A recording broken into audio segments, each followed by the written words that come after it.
Hello students, now we are going to start the new topic of the 11th class. Dimensional analysis की जो दो type की problems थी उसके बारे में हम ऑलरेडी डिस्कस कर चुके हैं. आज हम करने वाले हैं टाइप 3 की प्रॉब्लम्स जो है डायमेंशनल एनालिसिस के बेसिस पे. आई एम सॉरी स्टूडेंट्स, मेरे पास इस टाइम छोटा बोर्ड अवेलेबल है, इसलिए मैं खुद आपके साथ जो है इंटरेक्ट नहीं कर पाऊंगी, अदरवाइज मैं पूरे बोर्ड को खुद ही कवर कर दूंगी.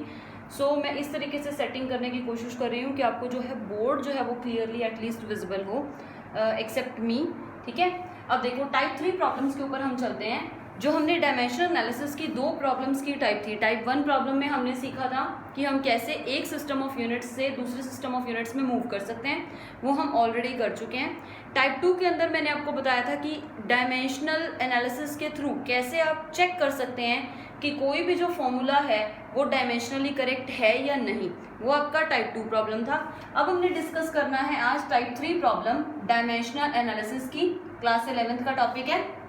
अब क्वेश्चन है टाइप 3 के अंदर हमने ये करना है कि आपको अगर कोई भी फॉर्मूला वेरीफाई करना हो और आपको ये बताओ हो कि जैसे मान लो टाइम पीरियड है, टाइम पीरियड इन फैक्टर्स के ऊपर डिपेंड करता है, तो डायमेंशनल एनालिसिस के थ्रू यानी फॉर्मूला यूज करके आप कैसे फाइंड आउट कर सकते हैं कि हम एग्जैक्ट फॉर्मूला कैसे बनाएंगे. मतलब अगर मुझे फैक्टर्स पता है, जैसे मुझे टाइम पीरियड का फॉर्मूला बनाना है किसी भी पेंडुलम बॉब के लिए, हम ये क्वेश्चन करने वाले हैं.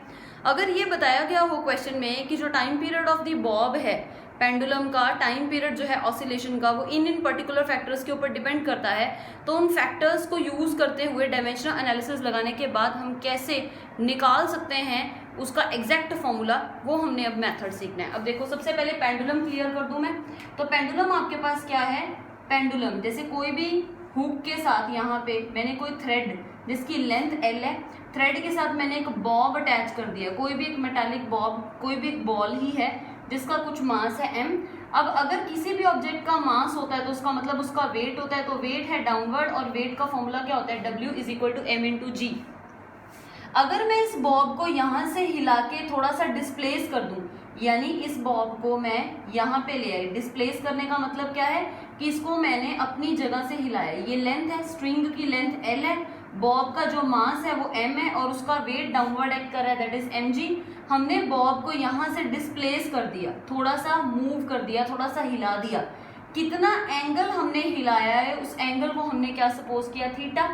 अब जब इस बॉब को मैं हिला के यहाँ पे छोड़ दूंगी तो ये बॉब इस तरीके से क्या करता जाएगा, ऑसिलेट करता जाएगा इन सच अ वे दैट कि ये वाली जो पोजीशन है, इस पोजीशन को हम क्या बोलते हैं, पेंडुलम की मीन पोजीशन. जो ये वाली पोजीशन है जहाँ पे मैं इसको लेके गई हूँ और फिर मैंने छोड़ा, ये आपका एक्सट्रीम है. जैसे ही आप बॉब को यहाँ लेके जाने के बाद रिलीज करेंगे तो ये बॉब एक्सट्रीम से अपने मीन पे आएगा, फिर मीन से अनदर एक्सट्रीम पे जाएगा, क्योंकि कोई भी पेंडुलम जब ऑसिलेट करता है तो उसके दो एक्सट्रीम है. तो यहाँ पे भी एक extreme, I am marking it as capital E. तो यानी इस एक्सट्रीम पे गया, इस एक्सट्रीम से वापस क्या करेगा, मीन पे आएगा, मीन से फिर एक्सट्रीम, एक्सट्रीम से फिर मीन, फिर एक्सट्रीम. इस तरीके से इसके ऑसिलेशंस होंगे. अब टाइम पीरियड का मतलब क्या होता है, जब आपने बॉब को एक्सट्रीम पे लेके गए. अब एक्सट्रीम से अगर आप बॉब को छोड़ रहे हो, मतलब मैंने यहाँ पे इस पॉइंट के ऊपर बॉब को रखा है और मैं इस पॉइंट से उसको क्या कर रही हूँ, रिलीज कर रही हूँ. अगर इस पॉइंट से मैंने बॉब को रिलीज किया तो यानी यहाँ पे वापस आने में जितना भी टाइम लेगा उसको हम क्या कहते हैं, capital T, which is known as the time period of the oscillation of the pendulum. इसको हम time period of oscillation of pendulum कहते हैं. मतलब इस बॉब को जैसे मैं यहाँ पे लेके जाके छोड़ूंगी तो क्या करेंगे, ये बॉब अपने एक्सट्रीम से वापस मीन पे आएगा, मीन से अनदर एक्सट्रीम पे जाएगा, फिर अनदर एक्सट्रीम से वापस मीन पे, फिर मीन से फिर एक्सट्रीम पे आएगा. यानी कि एक्सट्रीम पे आने में इसको मीन को क्रॉस करना पड़ेगा, दूसरे एक्सट्रीम, फिर मीन को क्रॉस करेगा, फिर अपनी उसी पोजीशन, ओरिजिनल पोजीशन पे वापस आएगा. तो ऐसा करने में जितना भी टाइम इसको लगेगा वो कैपिटल T टाइम को ही हम क्या कह देते हैं, time period of the oscillation of Bob. और जो पेंडुलम के क्वेश्चन के अंदर जो टाइम पीरियड होता है ऑसिलेशंस का, उसका फॉर्मूला होता है T = 2π√L/g. ये एग्जैक्ट फॉर्मूला है. हमने इस फॉर्मूला पे पहुंचना है, बट हमने कॉन्सेप्ट किसका यूज करना है, डायमेंशनल एनालिसिस का. अब पहले आप क्वेश्चन राइट डाउन कर लो. मैंने शॉर्ट में क्वेश्चन लिखा है. क्वेश्चन में उन्होंने क्या बोला है, the oscillations of the simple pendulum depend upon, कि सिंपल पेंडुलम के ऑसिलेशंस के फैक्टर बताएं. कि ऑसिलेशन एक तो डिपेंड करती है किस पे, मास पे. मास के लिए सिंबल दे दिया इन्होंने m. एक डिपेंड करती है L. L का मतलब क्या है, लेंथ पे. लेंथ के लिए सिंबल क्या हो गया, L. एक डिपेंड करती है जी का मतलब क्या है, एक्सेलरेशन ड्यू टू ग्रेविटी, तो सिंबल दे दिया जी। और एक डिपेंड करता है थीटा पे, जहाँ पे थीटा आपके पास क्या है, कितना एंगुलर डिस्प्लेसमेंट आपने पेंडुलम के बॉब का किया है, कितना एंगल वाइज आप डिस्प्लेस कर रहे हैं, यानी उसके एंगुलर डिस्प्लेसमेंट को हमने क्या बोला है, थीटा। ठीक है, तो theta is given to be the angular displacement. अब हमें ये चेक करना है कि हम इसका फॉर्मूला कैसे निकालेंगे। ठीक है, तो हमें ये बोला है कि जो टाइम पीरियड है वो इन फैक्टर्स पे डिपेंड करता है, यानी टाइम पीरियड डिपेंड करता है मास पे भी, लेंथ पे भी, एक्सेलरेशन ड्यू टू ग्रेविटी पे और थीटा पे। थीटा आपके पास एंगुलर डिस्प्लेसमेंट है। अब सारा बोर्ड में एक बार क्लीन करने लगी हूँ, इतना पॉज करके आप इसको आराम से नोट डाउन कर सकते हैं। क्वेश्चन को भी शॉर्ट में लिख लो। क्वेश्चन आपका यही है, find the dimensional formula for time period, कि टाइम पीरियड के लिए आपको डायमेंशनल फॉर्मूला निकालना है, और बोला है कि टाइम पीरियड इन 4 फैक्टर्स के ऊपर जो है वो डिपेंड करता है। ठीक है, तो पहले हम क्लीन कर लेते हैं बोर्ड को, ताकि एक क्वेश्चन जो है हमारा इस पे कंप्लीट हो जाए। ठीक है, I am not rubbing these 4 variables जो मुझे क्वेश्चन में ही गिवन है। ठीक है, अब क्वेश्चन में आपको क्या बोला है कि टाइम पीरियड, अब टाइम पीरियड के लिए हमने सिंबल चूज कर लिया कैपिटल टी। अब कैपिटल टी किस पे डिपेंड करता है, एक तो मास पे डिपेंड कर रहा है, तो मैंने मास के लिए लिखा m।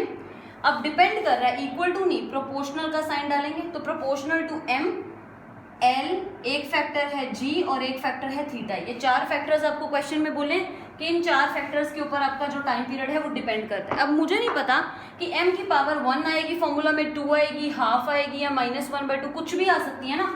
तो हमने खुद अपनी मर्जी सेलेक्ट करना है कि time period is proportional to mass, length, acceleration due to gravity and angular displacement theta.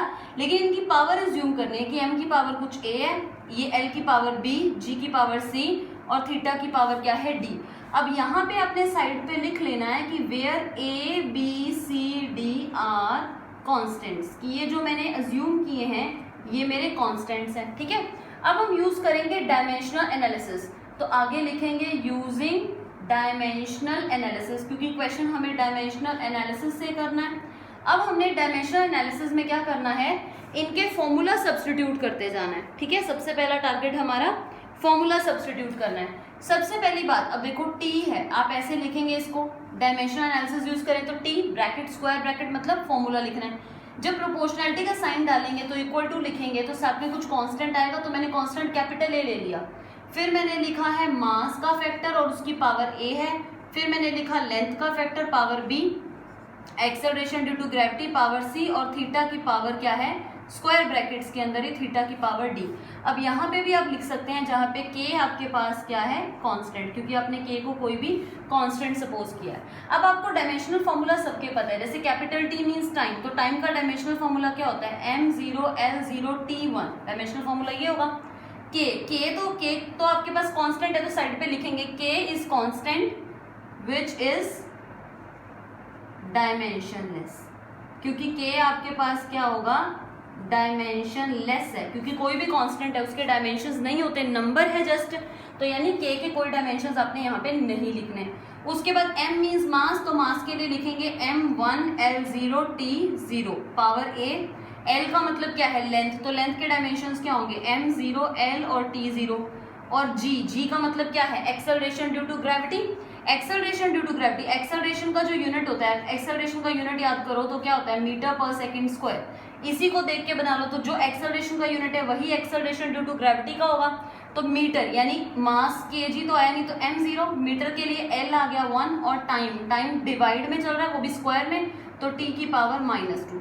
अब देखो मैंने थीटा की कोई यूनिट्स नहीं लिखे, क्योंकि आपके पास k भी कांस्टेंट है और थीटा भी आपके पास क्या है, एक कांस्टेंट ही है, यानी थीटा और k दोनों को ही आप क्या बोलोगे, both are actually dimensionless. जो थीटा चाहे कांस्टेंट भी हो, चाहे वेरी कर रहा हो, लेकिन है तो वो डायमेंशनलेस, क्योंकि मैंने आपको बताया था कि थीटा मींस होता है एंगल, और एंगल का ऐसा यूनिट जो होता है वो रेडियन होता है, लेकिन होता ये जो रेडियन है ऐसा यूनिट जो है, इसको आप mlt की फॉर्म में एक्सप्रेस नहीं कर सकते, तो m की पावर 0, l की पावर 0 और t की पावर 0 ही है थीटा। अगर आप थीटा लिखना भी चाहो तो आप यही लिखोगे m0 l0 t0 और पावर कितनी है, स्मॉल d।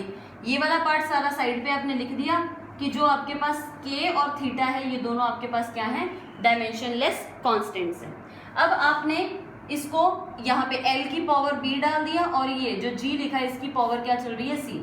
अब राइट डाउन करें, इसको रीराइट करें, इसको सिंपली हम टी भी लिख सकते हैं, टी पावर 1, या कंप्लीट लिखना है तो कंप्लीट लिख लो, तो m0 l0 t1, ठीक है, t1 1, अगर 1 ना भी डाले तो इट इज अंडरस्टूड कि वो 1 ही है। अब आगे देखो, अब अपने पावर a अंदर लेके जानी है, तो यहाँ पे m की पावर a कर दो, l की पावर तो 0 और t की पावर भी क्या करोगे 0। उसके बाद b पावर को अंदर लेके जाओ तो m0 l की पावर b और t की पावर क्या है यहाँ पे 0, क्योंकि 0 को जब b से मल्टीप्लाई करोगे तो 0 ही होना है।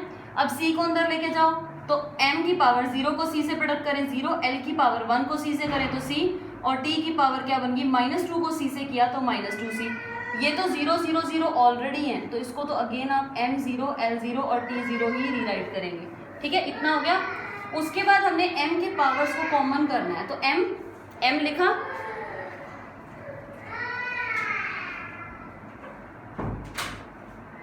अब हमने m के पावर्स को क्या करना है कॉमन। अब देखो m लिखा, पावर a है, इधर 0 है, 0 है और 0 है, तो a प्लस 0 प्लस 0 प्लस 0, यानी इसको अगर मैं सीधा लिखूं तो m की पावर a ही लिखा जाएगा। अब l की पावर देखें तो l की पावर 0 b c और 0, तो पावर क्या होएगी b प्लस c, फिर t की पावर 0 0 -2c और 0, ठीक है, तो -2c ही रह गया रिटेन्ड। और यहाँ पे क्या चल रहा है, m की पावर 0, l की पावर 0 और t की पावर 1। अब दोनों तरफ m l t की फॉर्म्स ही चल रही है, लेकिन पावर्स आपके पास लेफ्ट हैंड साइड पे और राइट हैंड साइड पे क्या है डिफरेंट। तो अब हमने क्या करना है, जस्ट कंपेयरिंग द पावर्स। अब हमारा नेक्स्ट काम क्या है, कंपेयरिंग द पावर्स। अगर हम पावर्स को कंपेयर करें, ठीक है, तो यहाँ पे लिखें comparing the powers on both side, तो a की वैल्यू आपके पास डायरेक्टली क्या निकल रही है, a तो 0 ही आ गया, a और 0, क्योंकि दोनों m के वैल्यूज को कंपेयर किया।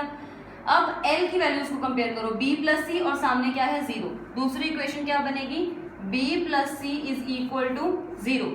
तीसरी इक्वेशन t की पावर को कंपेयर करो, तीसरी equation -2c is equal to 1। अगर -2c 1 है तो c की वैल्यू क्या बन गई, -1/2। अब a की वैल्यू मिल गई, c की वैल्यू मिल गई, c की इसी वैल्यू को इस इक्वेशन में सब्स्टिट्यूट करें तो आपको क्या मिल जाएगा, b plus c equals to 0 implies b -1/2 equals to 0, तो b की वैल्यू कितनी आ गई 1/2। तो a भी मिल गया, b भी मिल गया और c भी मिल गया। अब मुझे फॉर्मूला निकालना है, तो फॉर्मूला निकालने के लिए अब टाइम का फॉर्मूला आपके पास क्या है, देखो k मीन्स कांस्टेंट, आपने m की पावर a लिया था तो m मास के लिए लिखा, पावर a कितनी है 0। उसके बाद आपने नेक्स्ट फैक्टर क्या लिया था l, ये फर्स्ट इक्वेशन के अंदर।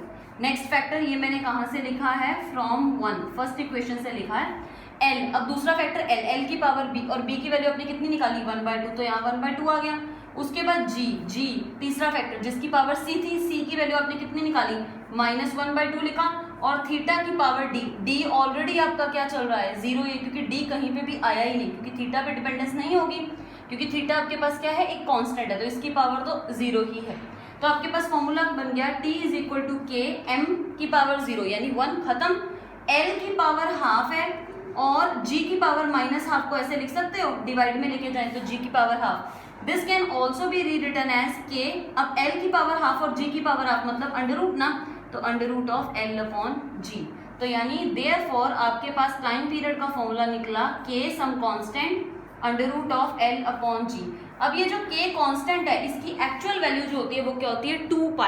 अगर मैं k की वैल्यू को 2π सब्स्टिट्यूट करूं तो आपके टाइम पीरियड का जो एग्जैक्ट फॉर्मूला है पेंडुलम के लिए जो आता है that is t is equal to 2π under root of l/g। तो यानी डायमेंशनल एनालिसिस से हमने वही फॉर्मूला जो है उसको डिस्कवर कर लिया, यानी उसी फॉर्मूला पे हम वापस पहुंच गए हैं जो एग्जैक्ट फॉर्मूला जो है वो होता है आपके क्वेश्चंस में। मतलब इस तरीके से हम जो है डायमेंशनल एनालिसिस का यूज करके किसी भी क्वेश्चन में हम निकाल सकते हैं कि what will be the formula, अगर बाकी सारे जो हैं वेरिएबल्स आपको दिए हुए हैं, ठीक है। तो इसको आप जो है एक बार वीडियो को पॉज कर सकते हैं, और पॉज करके वीडियो को आप क्या करें, इसको क्वेश्चन को जो है वो नोट डाउन कर लें।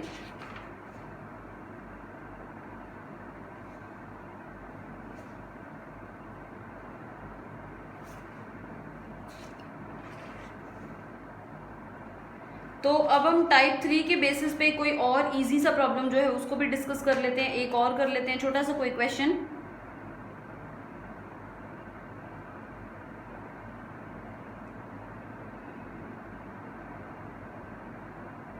जैसे डायमेंशनल एनालिसिस के 3 बेसिक टाइप के प्रॉब्लम्स तो हम कर चुके हैं कि किस तरीके के हैं। इसके अलावा भी कुछ और प्रॉब्लम्स भी ऐसे होते हैं जो इसके एक्सेप्ट टाइप्स के अंदर जो है वो काउंट होंगे। जैसे एक दो एग्जांपल्स एक मैं आपको करवाती हूँ और एक क्वेश्चन, ठीक है, ताकि आपको क्लियर हो जाए। जैसे एक क्वेश्चन है, मैं बोल रही हूँ, डिक्टेट कर रही हूँ, आप उस क्वेश्चन को राइट डाउन कर लें। क्वेश्चन है find the units of length, mass and time. Question आपको ये बोला है आपने फाइंड करने हैं units of length, mass and time. Find the units of length, mass and time if the units of force velocity, if the units of force velocity and energy are मतलब length, मास और time के units find out करने हैं। अगर units of force, velocity और energy ये आपको दिए हैं 100 डाइन और 100 डाइन। 100 डाइन मतलब 100 डाइन आपको दे दिया एक फोर्स के लिए, वेलोसिटी के लिए दे दिया 10 सेंटीमीटर पर सेकेंड वैल्यू, और एनर्जी के लिए जो वैल्यू दिया है दैट इज 500। सारा कुछ सीजीएस सिस्टम में दे रखा है। यानी क्वेश्चन है जब आपको फोर्स, वेलोसिटी और एनर्जी की वैल्यूज यानी यूनिट्स दे दिए कि 100 डाइन मतलब एक यूनिट है फोर्स का, 10 सेंटीमीटर पर सेकेंड मतलब एक यूनिट वेलोसिटी का, और 500 अर्ग मतलब एनर्जी का जो है वो एक यूनिट आपको दिया है। और क्वेश्चन है आपको यूनिट्स लेंथ, मास और टाइम के निकालने। अब देखो ऐसा इस तरीके का डायमेंशनल एनालिसिस को यूज करके कैसे कर सकते हैं क्वेश्चन। सबसे पहला जो पॉइंट आपको दिया है वो क्या है, फोर्स। सबसे पहले हम बोर्ड को हाफ कर लेते हैं। सबसे पहला जो है वो आपको फोर्स दिया है। अब फोर्स को देखो आप कैसे लिख सकते हो, फोर्स का डायमेंशनल फॉर्मूला। फोर्स अगर मैं लिखूं तो फोर्स का फॉर्मूला होता है मास इंटू एक्सेलरेशन, है ना। तो मास के लिए क्या होता है केजी और एक्सेलरेशन के लिए क्या होता है मीटर पर सेकंड स्क्वायर। मैंने आपको पहले ही समझाया है, आप ऐसा यूनिट्स लिख लिया करो और ऐसा यूनिट से बड़ी इजीली आप डायमेंशनल फॉर्मूलाज पे भी पहुंच जाओगे। अब मैंने ऐसा यूनिट राइट डाउन कर लिया। अब डायमेंशनल फॉर्मूला इसका लिखें तो यानी फोर्स का, अब देखो मास यानी m आ गया, लेंथ l का 1 आ गया, और सेकेंड स्क्वायर डिवाइड में है तो t की पावर क्या होगी -2। तो फोर्स का डायमेंशनल फॉर्मूला आपको मिल चुका है mlt -2, और इसकी वैल्यू आपको क्या दी है क्वेश्चन में, दैट इज 100 डाइन में दिया है, फोर्स का मिल गया। उसके बाद नेक्स्ट क्या है, दैट इज वेलोसिटी।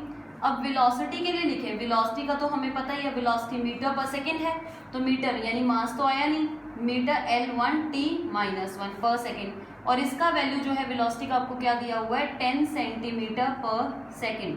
तीसरा जो है दैट इज एनर्जी, और अगर एनर्जी का लिखें एनर्जी, अब एनर्जी का कोई भी एक फॉर्मूला याद कर लो, जैसे काइनेटिक एनर्जी का फॉर्मूला हाफ mv² होता है, बड़ा ही इजी है, हाफ mv²। अब इसके यूनिट्स अगर मैं लिखूँ, हाफ का कोई यूनिट नहीं है, m मीन्स मास, मास के लिए kg आएगा, v का मतलब क्या है वेलोसिटी। अब वेलोसिटी को क्या लिखते हो मीटर पर सेकेंड, और उसका क्या हो जाएगा स्क्वायर।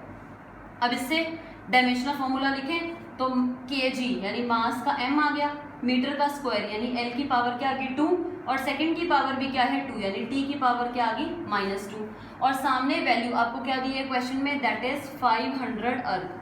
ठीक है, तो यानी मैंने सारे डायमेंशनल फॉर्मूला निकाल लिया। अब टारगेट क्या है l, m और t निकालना। अब आपको ये चेक करना है कि किन दो इक्वेशंस को मैं डिवाइड करूं ताकि मेरे पास कोई एक ही वेरिएबल जो है वो बच जाए, है ना। तो हमने यही चेक करना है कि किन दो इक्वेशंस को हम डिवाइड करें, किस तरीके से हम सॉल्व करें ताकि हमारे पास जो है वो एक चीज़ या एक इक्वेशन ही रह जाए। अब मैंने फोर्स वाली इक्वेशन को 1 मार्क किया, वेलोसिटी वाली इक्वेशन को 2 मार्क किया, और एनर्जी वाली इक्वेशन को मैंने मार्क कर दिया 3। सबसे पहले मैंने देखा कि थर्ड को अगर मैं फर्स्ट से डिवाइड करूँ, है ना, तो देखें m से m कट सकता है, l की पावर 2 और एक ही l है, यानी l से l कटेगा, एक l बचेगा, और t पावर -2 t पावर -2 दोनों तरफ है, यानी बड़ा इजी हो रहा है। तो यानी सबसे पहला टास्क आपने क्या करना है, थर्ड को 1 से डिवाइड कर दिया, तो 3/1 इम्प्लाइज। अब थर्ड इक्वेशन में पूरी चीज क्या है आपके पास डायमेंशनल फॉर्मूला वाइज, ml2t -2 लिखा, और फर्स्ट इक्वेशन में आपके पास क्या चल रहा है ml1t -2 दोनों लिखा।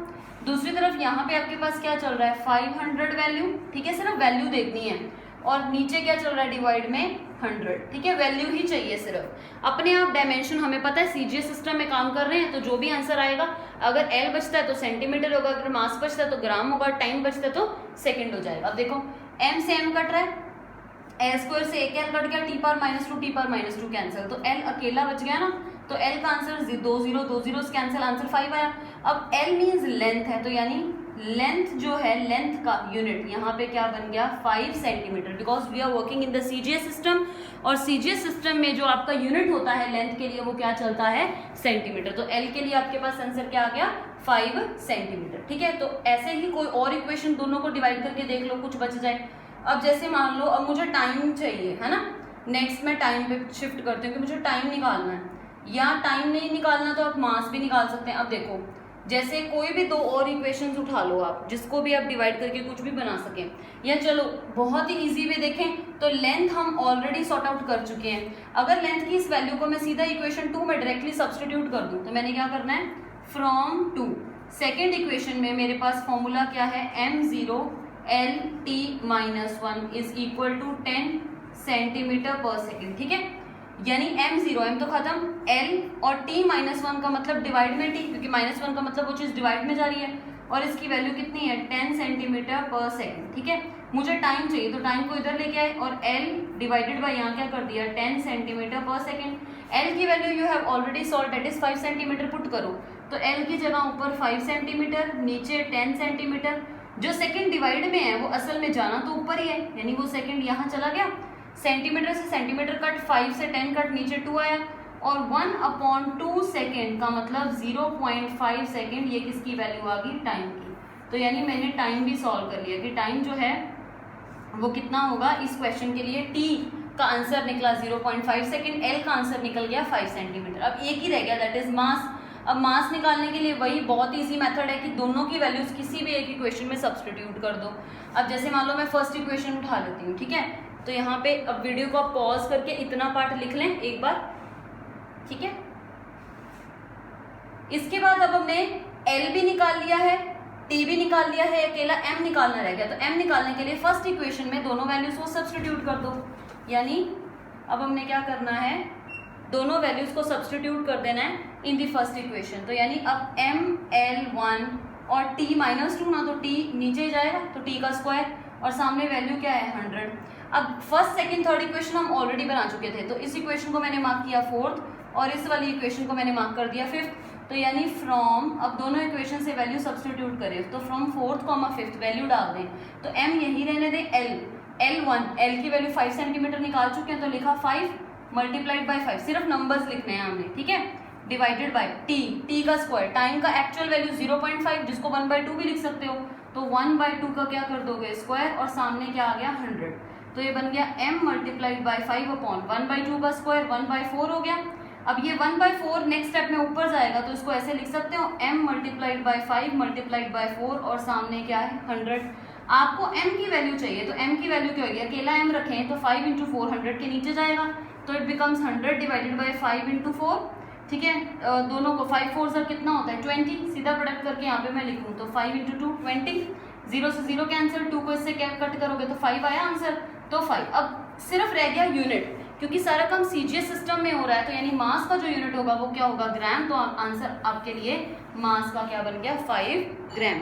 तो यानी डायमेंशनल एनालिसिस के बहुत सारे टाइप के क्वेश्चन जो है वो बनते हैं, जैसे ये एक बेसिक टाइप मैंने आपको और करवाई है, जो 3 मैंने इंपॉर्टेंट टाइप्स आपको करवाई हैं, यानी टाइप 1 प्रॉब्लम, टाइप 2 प्रॉब्लम और टाइप 3 प्रॉब्लम। उसके अलावा इस तरीके के क्वेश्चन भी जो है वो डायमेंशनल एनालिसिस के बेसिस पे बनते हैं, तो प्लीज़ इन प्रॉब्लम्स को ट्राई कर लें। जितनी प्रॉब्लम्स मैं करवा रही हूँ इसके अलावा अगर आप 10 प्रॉब्लम्स भी और कर लेंगे तो that will be more than enough, ताकि आपका जो टॉपिक है डायमेंशनल एनालिसिस का वो अच्छी तरह से प्रिपेयर हो जाए। एक और वीडियो हम इस पे करेंगे डायमेंशनल एनालिसिस के न्यूमेरिकल्स पे ही, इसके बाद हमने चलना है एरर एनालिसिस के टॉपिक पे।